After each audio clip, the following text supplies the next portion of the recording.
কেমন আছো? আশা করি সবাই খুব ভালো আছো।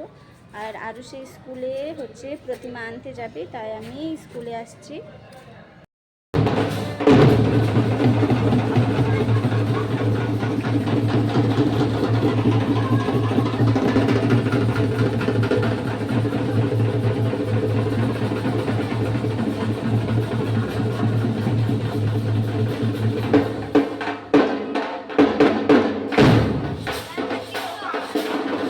তো আমি আর আরুষ ঠিক 2:30টার সময় স্কুলে হাজির হয়ে গেছি। তারপরে আসার পর দেখি যে স্কুলে তো এখনও অনেকজনই আসেনি। আর দৌড়াবে না, আগে থেকেই জানে যে একটু লেট হবে, বাঙালির টাইম, সেই জন্য একটু লেট করছে। তারপর দেখি ধীরে ধীরে সবাই চলে আসছে এক এক করে। আর এখানে রেন ওয়াটার হারভেস্টিংয়ের এক্সিবিশন হচ্ছে, মানে এখনও সাজানো হচ্ছে, এখনও সাজানো হয়নি।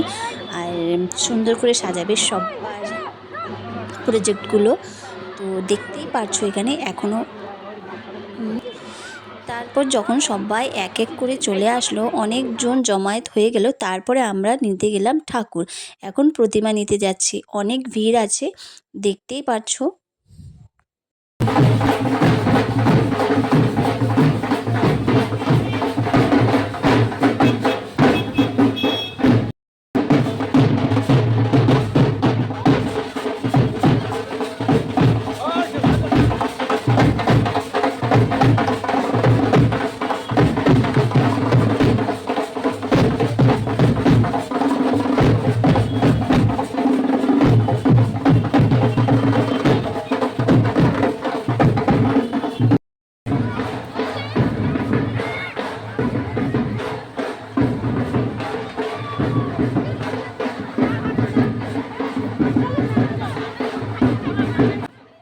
তো প্রতিমা আনা হয়ে গেছে, এখন সবাই মিলে নাচানাচি করছে। আর এদিকে আমার ছেলের খুব পা ব্যথা, তো একটা টোটো দাঁড়িয়েছিল ওখানে, বললাম যে ওকে বসতে বললাম, তো বসে আছে। তো আমরা দেখলাম যে হাই স্কুলের পুজোটা ওখানে খুব সুন্দর সাজাচ্ছে আর এক্সিবিশন বসেছে। আর দেখতেই পাচ্ছ রাম মন্দির ভালো করে তোলা হয়নি, কিন্তু রাম মন্দিরটা এত ভালো হয়েছে। আর এফডিএ স্কুলটা দেখতেই পারছো বুঝি। আর এত সুন্দর হাতের কাজ, খুবই সুন্দর, ওরা নিজের হাতে তৈরি করেছে আর অপূর্ব, খুবই অসাধারণ।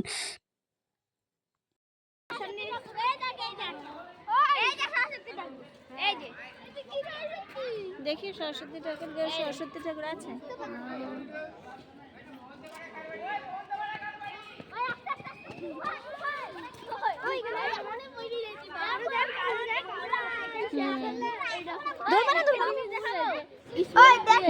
এখন সরস্বতী পূজার সিজন, দুর্গা পূজা কোথা থেকে, লক্ষ্মী পূজা কোথা থেকে আসবে, গণেশ পূজা কোথা থেকে আসবে, শিব পূজা কবে থেকে? আরে স্কুল গেট বন্ধ, গেট ব্লাডি, গেট বন্ধ না, না ধরবা না। আমাদের স্কুল, এইটা আমাদের স্কুল, আমাদের স্কুল। এদিকে আসেন, ধরবা না কিন্তু। দেখো বাবার ঘর, বাবা বাবা থাকে না, সেইটাতে বাবার ঘর।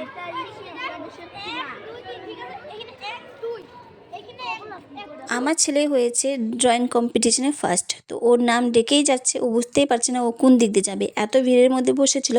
তো তারপরে গেল, প্রাইজটা নিল।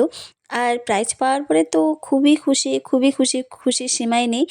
আর হচ্ছে তো ভিডিওটা কেমন লাগলো বন্ধুরা অবশ্যই কমেন্টের মাধ্যমে জানাবেন, আর ফুল ওয়াচ করবেন। Tata, bye bye.